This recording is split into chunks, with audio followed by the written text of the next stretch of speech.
Мы сегодня пригласили и представителей министерства, проинформировали всех наших руководителей, экономических агентов о том, с какими задачами и планами идет исполнительный комитет во власти в области сельского хозяйства, и обозначить, что сельское хозяйство является для исполнительного комитета приоритетом.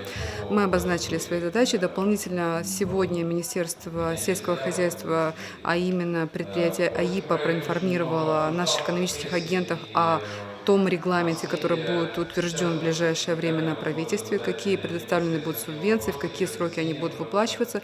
Поэтому я думаю, что это очень хорошее совещание, которое даст определенный толчок к нашему сотрудничеству между экономическими агентами и исполнительным комитетом и одновременно поможет нам еще лучше выстроить отношения с Министерством сельского хозяйства и начать работать по конкретным государственным программам по поддержке сельхозпроизводителей. Мы берем на себя обязательства следующих 3 компонентов.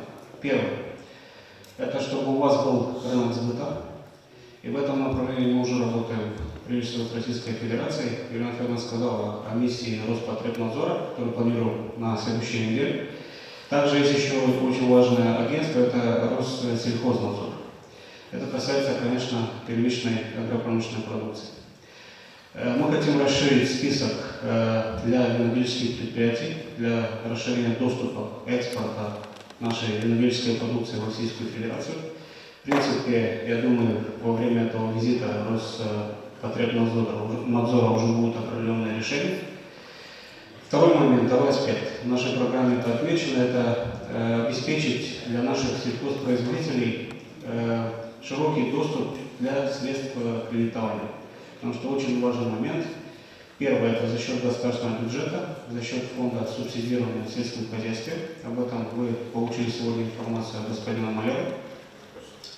Второе – это то, что касается тех кредитных линий и проектов, которые у нас есть с многими странами. Будь то страны Евросоюза, будь это Всемирный банк или другие проекты. Сейчас на данном этапе мы дискутируем, конечно, и с правительством Австрии по кредиту, австрийскому кредиту. Когда будут конкретные решения по данному вопросу, мы вас обязательно соберем и в рамках семинара проинформируем, как это будет работать.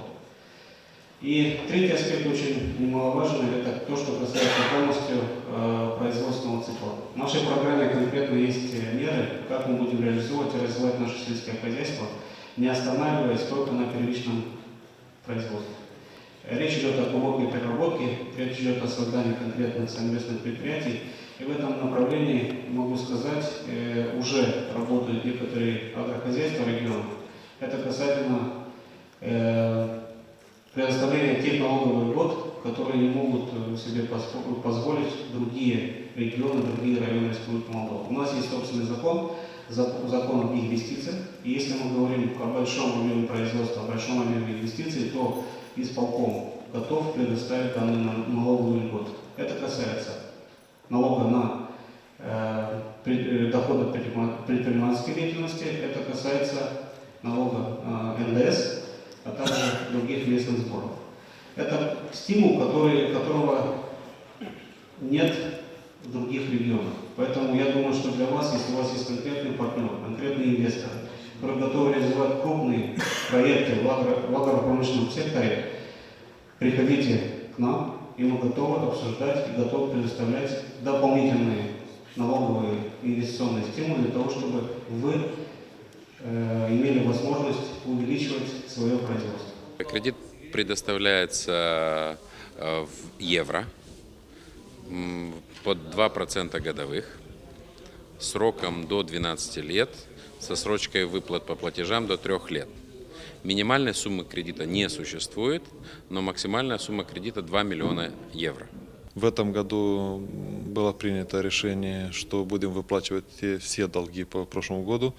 Не будем устанавливать коэффициент, то есть в размере 100% все будут получать деньги. В размере, если считать по долгам, по Гагаузии примерно 37 миллионов лей накопилось за прошлый год.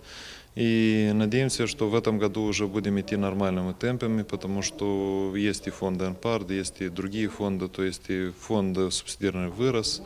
По сравнению с прошлым годом, у нас в прошлом году было 564 миллиона, а в этом году 610 миллионов, плюс разные программы, как польский кредит по Всемирному банку, то есть фонды тоже есть.